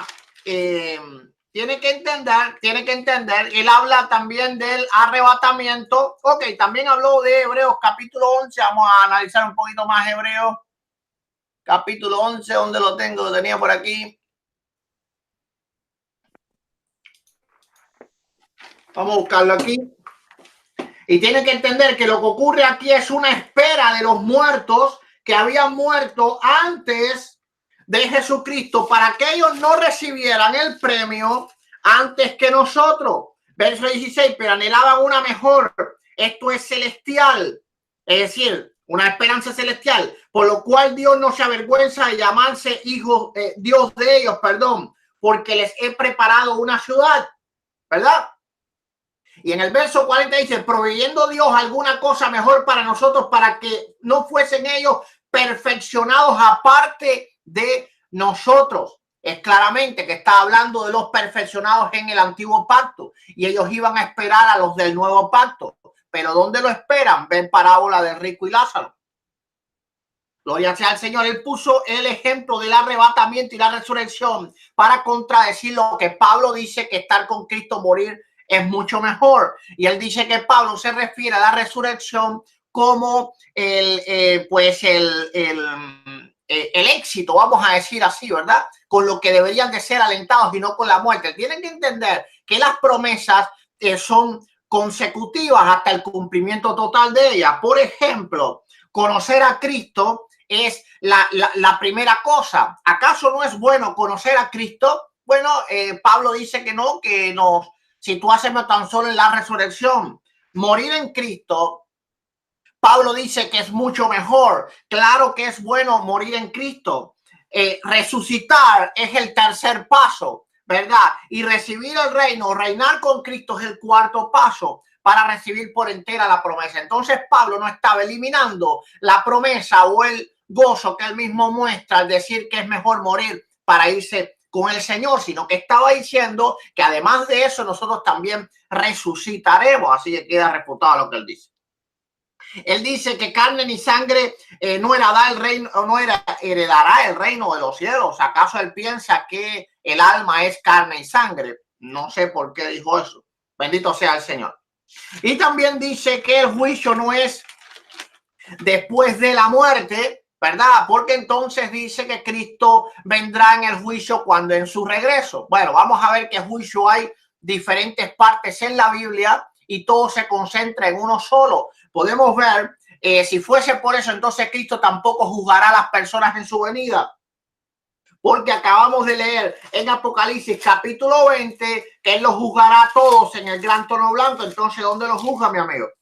¿Lo juzga cuando muere? ¿Lo juzga en su venida? ¿O lo juzga cuando en el trono blanco? Hay que entender que los que mueren en esta época antes de venir son juzgados después de la muerte. Y juzgado no quiere decir emitida su sentencia eterna. Su sentencia eterna está en Apocalipsis capítulo 20. Ahí donde está su sentencia eterna. Pero ya es puesto, ya es dispuesto su juicio, donde van a pasar la eternidad. Porque después de muerto no pueden arrepentirse, así que ya no pueden hacer nada para evitar el juicio del gran trono blanco. Tienes que aprender qué significa el juicio. Bendito sea el Señor. Bueno, a ver qué tiempo me queda. Y todavía me queda algún tiempo. Bueno. En Apocalipsis capítulo 6, verso 9 y 11 dice, cuando abrió el quinto sello, vi las almas bajo el altar de los que habían sido muertos por causa de la palabra de Dios y por el testimonio que tenían, y clamaban a gran voz diciendo, ¿hasta cuándo, Señor santo y verdadero, no juzgas y venga nuestra sangre en los que moras en la tierra? Él va a decir que el libro del Apocalipsis es un libro de simbología. Me imagino que va a dar algún tipo de explicación como esta, pero en el verso 11 se nota, dice, se les dieron vestiduras blancas a estas almas, se le dieron vestidura blanca y se le dijo que descansasen todavía un poco de tiempo hasta que se completara. De ninguna manera están muertos. De ninguna manera. Se les dijo. Es decir, se les dio un mandamiento de descansar esas almas, pero antes se les viste. Ya ellos estaban muertos cuando se les vistió. Por lo tanto, ellos no murieron cuando se separaron del cuerpo, porque cuando se les viste, entonces ellos estaban vivos y estaban clamando todavía. Así que sí dice que esto es una simbología. Tiene que mostrar a qué simboliza esto y a qué simboliza las vestiduras de blanco, ¿verdad? Ok. Dice Lucas capítulo 23, verso 43. Entonces Jesús le dijo, de cierto, hoy estarás conmigo en el paraíso.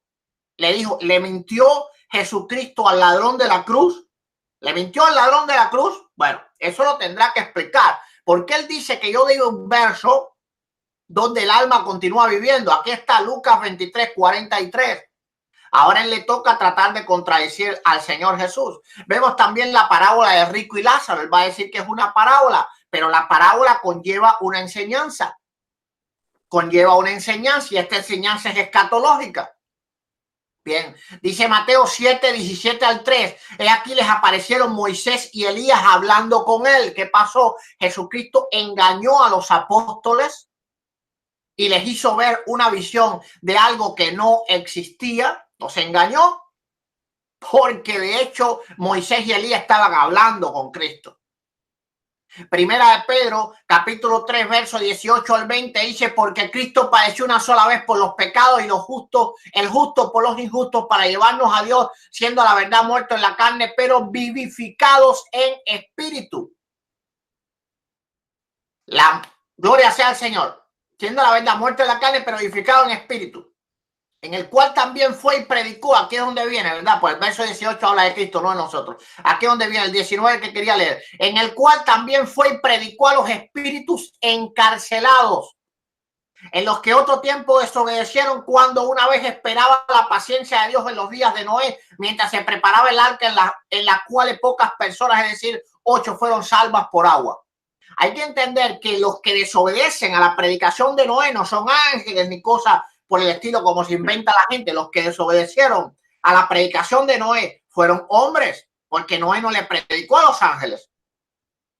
Capítulo, vamos a ver, Hebreos 12, 22 al 23. Sino que os habéis acercado al monte de Sión, a la ciudad del Dios vivo, Jerusalén la celestial, a la compañía de muchos millares de ángeles, a la congregación de los primogénitos que está escrito en los cielos, al Dios, el juez de todos, y a los espíritus de los justos hechos perfectos. A los espíritus, nosotros que estamos vivos, nos hemos acercado a los espíritus de los justos, es decir, aquellos que ya han muerto y que han sido hechos perfectos por Cristo Jesús.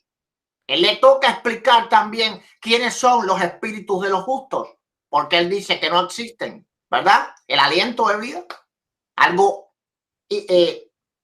etéreo, no. Hechos perfectos. Él me dice que le busque verso, yo lo voy a seguir buscando. Hechos capítulo 7, verso 59, y apedrearon a Esteban invocando a él diciendo, Señor, recibe mi espíritu, recibe mi aliento de vida, recibe mis pensamientos. No, eso tan solo está en la mente de un adventista. Recibe mis pensamientos, Señor, no te olvides de esto que estoy pensando, guárdamelo ahí en la mente, en un bolsillo. No, eso lo piensa solo un adventista. Mateo 26, 41, velad y orad para que no entres en tentación. El espíritu, la verdad, está dispuesto, pero la carne es débil. Aquí se prueba claramente que el espíritu, ¿verdad?, tiene una forma de pensar ajena a la carne. Pero él dice que no, que el alma es lo que une la carne y el espíritu. El espíritu tan solo el aliento de vida. ¿Cómo va a pensar el aliento de vida? Pero el alma son los pensamientos. Pero él dice que los pensamientos, y eso él me lo dijo a mí, y él solo puede testificar, que él me lo dijo antes del debate, que los pensamientos del alma son ganados por la vida del hombre. Es decir, no vienen el alma. Pero ¿cómo es esto? Si la escritura dice que el espíritu piensa una cosa y la carne otra. El espíritu, la verdad, está dispuesto, pero la carne es débil. Y esto lo vemos bien claro en Romanos capítulo 7, verso 17, de manera que yo no soy yo quien hace aquello, sino el pecado que mora en mí, es decir, en mi carne. Y yo sé que en mí, esto es en mi carne, no mora el bien, más el querer está en mí, pero no en hacerlo, porque no hago el bien que quiero, sino el mal que no quiero, eso hago. Entonces hay una contradicción por completo entre el alma, entre el ser espiritual y el espíritu. El verso, el 20 sigue diciendo, y si hago lo que no quiero, ya no lo hago yo, sino el pecado que mora en mí. Así que queriendo yo hacer el bien, ahí no está ley, que el mal está en mí. Porque según el hombre interior, es decir, el espíritu, me deleito en la ley de Dios, pero veo otra vez en mí, otra ley en mis miembros, la carne, el cuerpo que se revela contra la ley de mi mente y que me lleva cautivo a la ley del pecado. Miserable de mí, ¿quién me librará del alma? No. ¿Quién me librará de este cuerpo de muerte? No del hombre interior.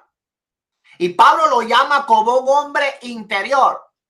Así que la teología de Pablo, vemos bien claro, ¿verdad?, que refuta todo lo que dice mi amigo adventista. Creo que he refutado solo su argumento, pero no sé si me ha quedado alguno. Hay que entender, bendito sea el Señor, que Pablo deja bien claro que para él el vivir en Cristo, el vivir es Cristo y el morir es ganancia. Filipenses 1, 21 al 24, porque para mí el vivir en Cristo y el morir es ganancia. No hay ganancia, amigo adventista, en la no existencia, no existe. Ahora, que resucitar es mejor, amén. Claro, que reinar luego con Cristo, cuando Cristo haya vencido al anticristo y al pecado y a todo, y a la muerte le haya lanzado el diablo al lado de la muerte eterna, es mejor, amén. Pero para Pablo tú no puedes negar que el morir era ganancia y también lo es para nosotros los cristianos. A beber el tiempo, 14:25, ya lo dejo ahí.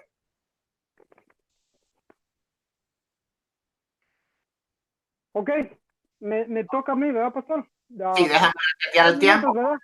Sí, 10 minutos ahora, un momento, yo te digo. Ok, empieza ya. Ok, pastor. Tengo para cada versículo que usted dio, yo tengo un argumento específicamente para cada uno de los versículos que usted trajo a este momento. Usted lo sacó ya hasta el final.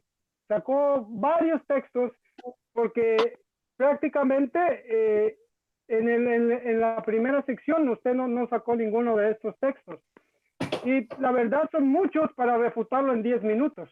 Pero si me da la oportunidad nuevamente, yo le puedo explicar y le puedo refutar cada uno de los textos que usted trajo para que vea que también no es simplemente que está en su forma de verlo, sino que también hay otra forma de verlo. Voy a tratar de refutar lo más que pueda en 10 minutos y ojalá a ver lo que más pueda hacerlo. Y empiezo con Filipenses, capítulo 1 y versículo 23, 24, porque en ambas cosas estoy puesto en estrecho, teniendo deseo de partir y estar con Cristo, lo cual es muchísimo mejor. Pero quedarme en la carne es más necesario por causa de vosotros. Y confiando en esto, sé que quedaré, que aún permaneceré con todos vosotros para vuestro provecho y gozo de la fe. Para entender bien, es el 22. Mas si el vivir en la carne resulta para mí en beneficio de la obra, no sé entonces qué escoger. Tenía una disyuntiva, que tenía una indecisión Pablo. Dice, si para mí el vivir en la carne resulta, dice, para mí el vivir es Cristo y el morir es ganancia. Mas si el vivir en la carne resulta para mí en beneficio de la obra, no sé entonces qué escoger, porque de ambas cosas estoy puesto en estrecho, teniendo deseo de partir y estar con Cristo, el cual es muchísimo mejor. 3 opciones te está poniendo aquí Pablo. La primera, te dice, hey, morir es mucho mejor. El sufrimiento que estaba pasando Pablo en ese momento, estaba en la cárcel, estaba apresado, estaba preso, tenía el sufrimiento de todas las iglesias en sus espaldas, que no podía tener ninguna consolación sobre ellas. Le estaba diciendo, hey, el morir para mí es ganancia, porque cuando él moría, él sabía que cuando él pasara al descanso, prácticamente todo eso de las preocupaciones se iban a ir. Pero dice, pero si yo me quedo aquí en la carne, es para el beneficio de ¿qué? De la obra, para seguir predicando a Cristo Jesús. Pero él dice, la tercera opción que Pablo pone es partir con el Señor, que es mucho mejor. La tercera opción que está poniendo Pablo aquí en este versículo es partir con el Señor. Y cuando usted está pensando que este versículo Pablo estaba diciendo de que iba a irse cuando iba a morir, no, porque Tesalonicenses capítulo 4, versículo de lo que leímos desde el 13 hasta el 17, dice claramente, luego nosotros, los que hayamos vivido, los que hayamos quedado, seremos arrebatados con Cristo en las nubes del Señor. En ese momento es cuando él iba a partir con Dios, no era cuando moría. Aquí pone 3 opciones Pablo y usted lo pone en solamente 2, pero está poniendo 3 opciones Pablo claramente en este versículo, diciendo, primero es morir, segundo es quedarme en la carne, pero el tercero es mucho mejor, que Cristo viniera y irme con él. Esta es la tercera opción, pero ustedes lo están poniendo solamente en dos. Pero no, el versículo está diciendo claramente que hay tres opciones. Y Pablo, él sabía, o se está contradiciendo Pablo diciendo, oh, nos vamos a ir con Cristo hasta que él venga por segunda vez, o nos vamos a ir cuando moramos. No, la partida que él sabía era cuando Cristo venía. Entonces, aquí hay tres opciones y ninguna parte dice que había solamente dos. Usted vea bien el versículo, pastor, y vea y entiéndalo un poquito mejor y se dará cuenta que Pablo está diciendo prácticamente que hay tres opciones. Estar aquí, morir o ir con Cristo. Es las tres opciones que nosotros tenemos. Apocalipsis 6, el quinto sello. Pastor, usted me está diciendo que las almas que están debajo del altar, o sea, simboliza el altar, que es el cielo. Usted está diciendo, usted está poniendo la perspectiva de este versículo de que las almas que están debajo del altar, prácticamente bajo del altar, significa el cielo. ¿En qué parte del versículo dice que está hablando acerca del cielo? En ninguna parte prácticamente está hablando el versículo aquí de que están en el cielo. Ellos, aquí lo está viendo debajo del altar. Y luego escuchen lo que dice, usted mismo se refutó claramente en el versículo 11, dice, y se les dieron vestiduras blancas y se les dijo que descansase todavía un poco de tiempo hasta que se completara el número de sus consiervos y sus hermanos, que también iban a ser muertos como ellos. Si estaban en el cielo, ¿por qué el Señor les está diciendo, váyanse a descansar, descansen un tiempo más, porque prácticamente va a haber otro grupo que va a morir igual que ustedes y van a esperarlo? Está contradiciéndose usted prácticamente usted mismo en este versículo.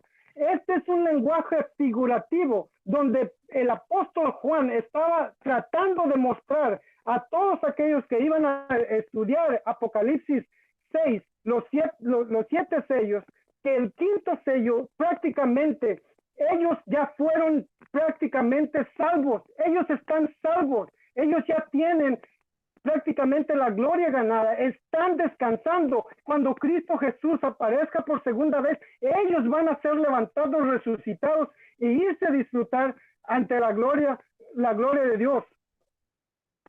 Pero prácticamente, pastor, en ninguna parte le dice que están en el cielo, porque prácticamente, pastor, usted estaría diciendo que bajo el altar se está simbolizando prácticamente el cielo, y en ninguna parte nosotros podemos encontrar que debajo del altar simboliza el cielo.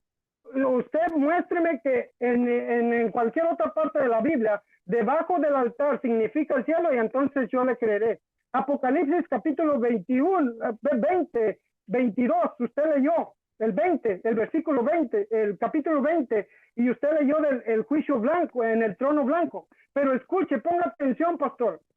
En el capítulo 20, en el versículo 9, dice, y subieron sobre la anchura después de la resurrección de los 1000 años, le dice prácticamente, y subieron sobre la anchura de la tierra y rodearon el campamento de los santos y la ciudad amada, y de parte de Dios descendió fuego del cielo y los consumió, murieron.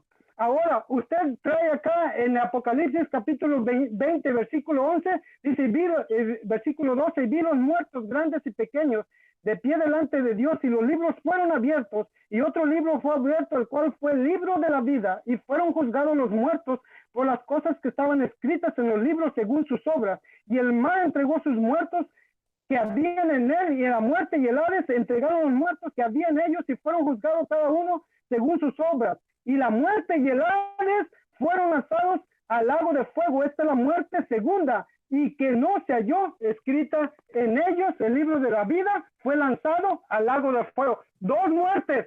Ahora la tercera, Apocalipsis 21, versículo 7 y 8. El que venza heredará todas las cosas, y yo seré su Dios, y él será mi hijo. Pero los cobardes, incrédulos, los abominables, homicidas, los fornicarios, hechiceros, los idólatras y todos los mentirosos tendrán su parte en el lago que arde con fuego y azufre, que es la muerte segunda. 3 muertes, pastor. Usted está diciendo que estos impíos, estas almas que fueron resucitados, van a morir 3 veces. No, pastor, lo que prácticamente el libro de Apocalipsis no lo podemos leer como un libro cronológico que va pasando una cosa tras la otra. Prácticamente son partes que el apóstol Juan miraba y después regresaba y así estaba. Te daba información en una parte y te daba otra información, pero estaba hablando acerca de lo mismo. Lo mismo que es la muerte y la destrucción cuando Cristo Jesús venga. Pastor, yo termino con esto. Mire, pastor, yo admiro a usted y a muchos de los predicadores que enseñan, que atacan directamente lo que es la Iglesia Católica, lo que es las enseñanzas y las abominaciones de la Iglesia Católica. Pero ustedes como cristianos... Se acabó el tiempo ya. Ok, permítame terminar la idea, ¿no me da permiso?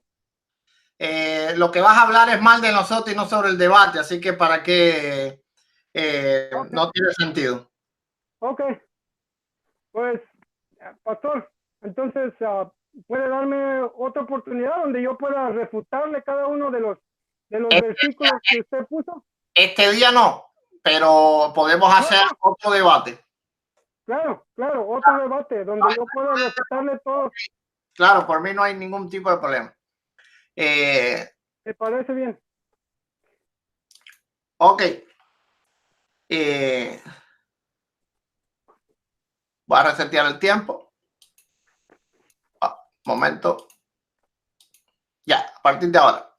Bueno, él dice que Filipenses 1, 23 al 24 está hablando solamente en el caso de que, pues por su sufrimiento, ¿verdad?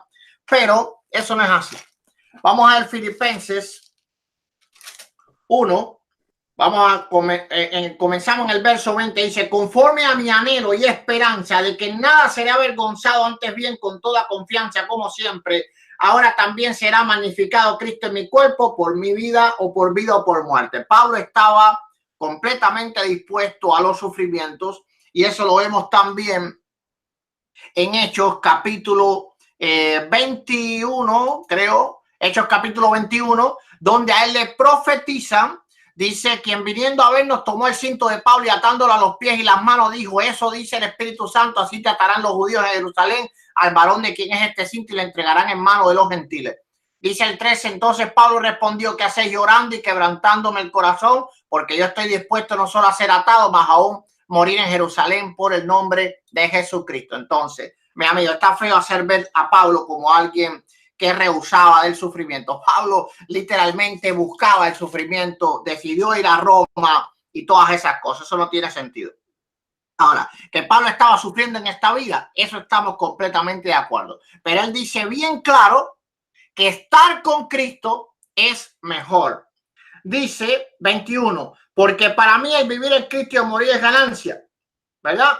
23, porque de ambas cosas estoy puesto en estrecho, no sabiendo qué elegir. Bien, si él está hablando tan solo del sufrimiento, era muy fácil elegir,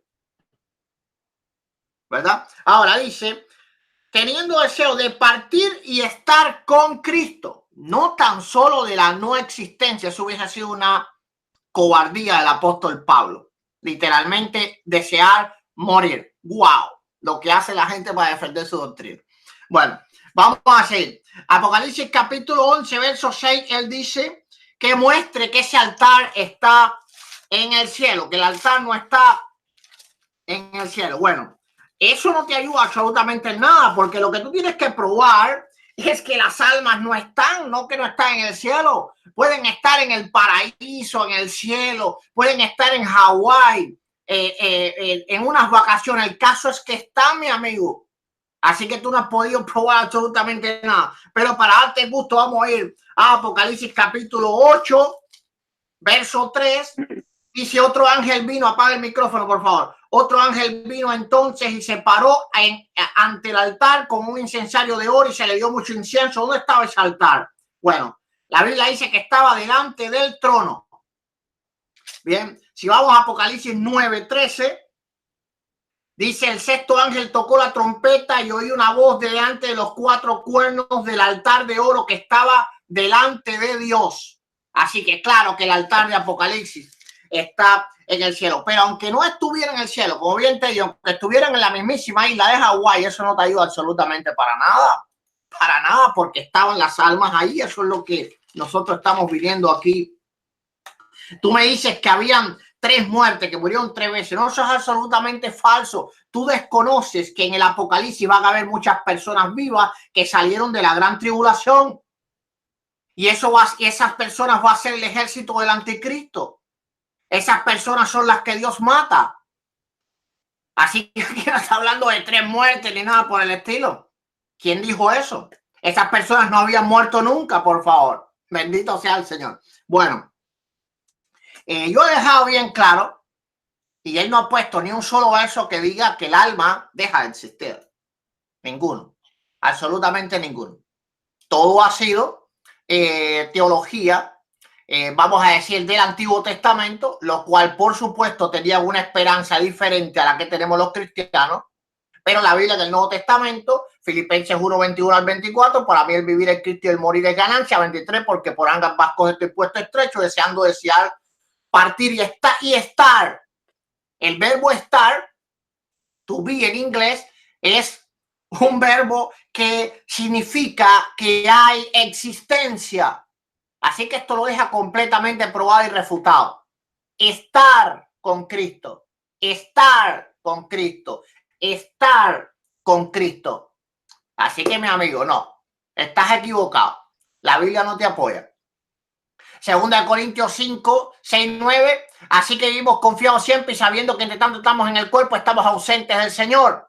Pero confiando y más quisiéramos estar ausentes del cuerpo, verso 8, y presentes al Señor. Si Él dice que la resurrección es la única manera de presentarse delante de Dios, entonces Pablo se confundió, porque en la resurrección tendremos cuerpo.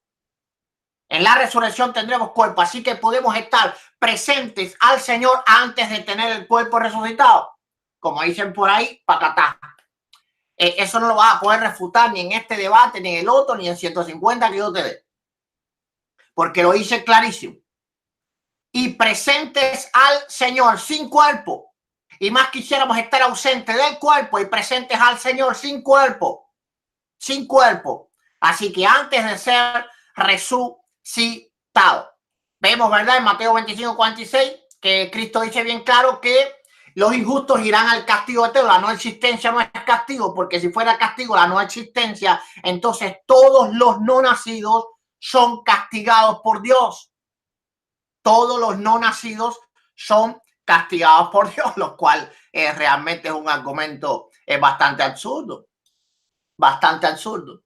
Ya leímos Apocalipsis 9, del 6, perdón, del 9 al 8, donde dice clarísimo: y se les dieron vestiduras blancas y se les dijo que descansasen. No estaban desaparecidos, no estaban muertos. Se les dijo, se les habló, se les dijo, se les habló que descansasen. Lucas 23:43, de cierto te digo que hoy estarás conmigo en el paraíso. Se le olvidó a él refutar al Señor Jesucristo. Se le olvidó. Jesucristo le dijo: no te preocupes, es cierto te digo que hoy vas a dejar de existir. Hoy vas a dejar de existir. No, Jesús no le dijo eso. Mateo 17:3, y que se le aparecieron Moisés y Elías hablando con él. Los engañó Jesús también. Les hizo creer herejía. Mira, para que los apóstoles pensaran como cristianos evangélicos de que el alma es inmortal. No, de ninguna manera. Primera de Pedro 3:18 al 20. Dice en el 19, en el cual también fue y le predicó a los espíritus encarcelados. Y dice el 20, los que en otro tiempo desobedecieron cuando una vez esperaba la paciencia de Dios en los días de Noé. Hay que entender que estos son hombres, ¿verdad? No hay paciencia para con los ángeles. No hay paciencia para con los ángeles. Aquí lo dice bien claro. Fue y predicó a los espíritus encarcelados. Hebreos 12:22 al 23. Dice: sino que habéis acercado al monte de Sion, a la ciudad del Dios vivo, Jerusalén, la celestial, a la compañía de muchos millares de ángeles, a la congregación de los primogénitos que están escritos en los cielos, a Dios, el juez de todo, y a los espíritus de los justos hechos perfectos. Aquí vemos claramente, ¿verdad?, que nos hemos acercado. Y si él está hablando, no, eso es cuando en la resurrección. No, cuando eso no nos habremos acercado, estaríamos allí. Estaríamos allí. Nos hemos acercado a tener esa esperanza. Hechos capítulo 7, Esteban dijo bien claro, Señor, recibe mis pensamientos. Él no dijo eso. Recibe mi espíritu. Bueno, sin más, ¿para qué más, verdad? ¿Para qué más? Gloria sea al Señor. Yo creo que ha quedado completamente probado de que no hay forma de probar la no existencia del alma. Hay que entender que la teología del Antiguo Testamento no era escatológica. En el Antiguo Testamento los profetas no hablaban de términos escatológicos, sino de términos proféticos para un tiempo casi siempre terrestre. Destrucción de las naciones, exilio de Israel, restauración de Israel, castigo de Israel. Todo, la mayoría de las cosas, claro, podemos ver que Isaías, que es un profeta un poco más, por eso se le dice el profeta del evangelio, un poquitico más escatológico, ya habla un poco más de lo que es la nueva tierra que Dios va a crear. Pero por el contrario, el Nuevo Testamento, Jesucristo habló del infierno tantas veces como habló del cielo. Pablo constantemente habló de teología escatológica, Juan habló de teología escatológica, bueno, Pedro habló de teología escatológica. Hay una diferencia, cualquiera lo puede ver que haya estudiado la Escritura, ¿verdad? Con el Espíritu Santo, que hay una diferencia entre el Antiguo y el Nuevo Testamento. Así que respecto a las cosas escatológicas hay que tomar el Nuevo Testamento para poderla discernir. El que la discierna con el Antiguo Testamento está más perdido que un barquito de papel en el medio del mar. Bueno, con eso yo termino.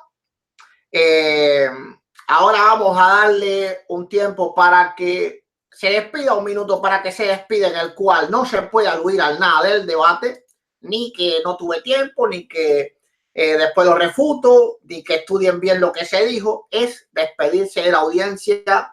Muchísimas gracias por habernos escuchado y esas cosas. Espero que él cumpla las reglas. Pienso que es alguien educado. Yo también las voy a cumplir con la ayuda de Dios. Ok. Bueno, pastor, yo le doy muchas gracias por darme la oportunidad de venir y exponer un tema que creo que es sumamente importante para nosotros en este tiempo, tanto como evangélicos como católicos. Gracias, le doy la oportunidad, gracias porque me dio la oportunidad, gracias a cada uno de los que escucharon, a los que van a escuchar de alguna manera. Dios los bendiga y gracias.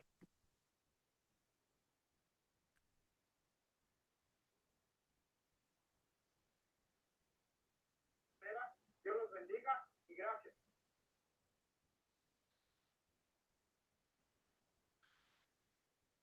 Gloria sea al Señor. Momento que se me encendió aquí.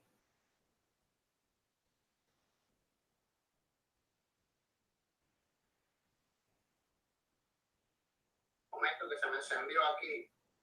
Ok, gloria sea al Señor. Bueno, ahora sí. Por el cronómetro. Bueno, muchísimas gracias a todos. Muchísimas gracias primeramente a Dios por esta oportunidad de defender la palabra. Muchísimas gracias a José Ponce, anciano adventista, por haberme invitado a este debate, al cual con mucho gusto accedí. Bendito sea el Señor. Muchísimas gracias a todos los que han estado escuchando. Compártanlo, los que tienen la creencia adventista. Compártanlo si piensan que lo deben hacer, los que tienen la creencia cristiana evangélica, compártanlo. Bendito sea el Señor. Y me despido en el nombre de nuestro Señor Jesucristo. Este es el pastor evangelista y apologista Eduardo Gutiérrez. Búsquenlo siempre en reflexionesdelpastor.com. No se lo olviden, mi nuevo libro va a salir en unos días. Estoy arreglando la carátula y esas cosas, pero pronto va a salir. Bendiciones. Nos vemos en el próximo video. Gloria sea al Señor. Ahorita hablo a lo mejor un video para hablar con ustedes sobre el tema. Nos vemos.